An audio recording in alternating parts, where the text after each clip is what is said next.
ایک دفعہ کا ذکر ہے کہ ایک چھوٹے سے گاؤں میں ایک بوڑھی ساس اپنے بیٹے اور بہو کے ساتھ رہتی تھی۔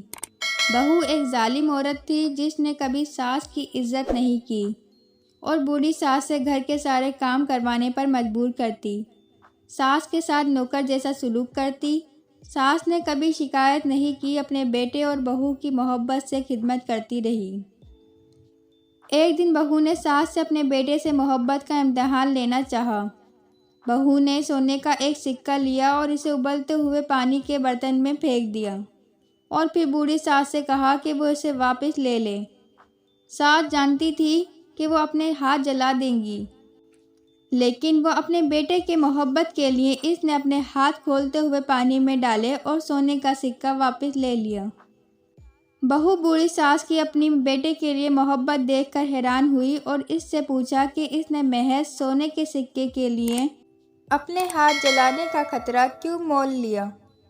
ساس نے جواب دیا، میں نے یہ اپنے بیٹے کے لیے کیا ہے۔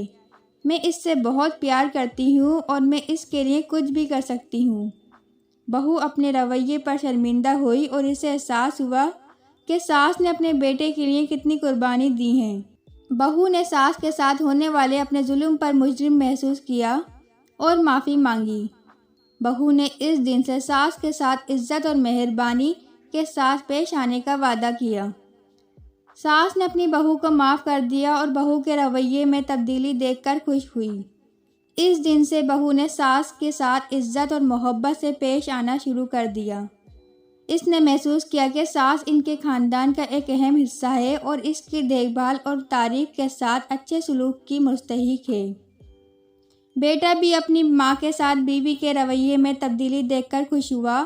وہ اپنی ماں کی قربانیوں اور اس کے لیے محبت کے لیے ان کا شکر گزار تھا اور خوش تھا کہ اس کی بیوی کو بالآخر خاندانی اقدار کی اہمیت کا احساس ہو گیا ہے۔ محبت اور احترام کسی بھی رشتے میں ضروری ہے، خاص کر خاندان کے افراد کے درمیان۔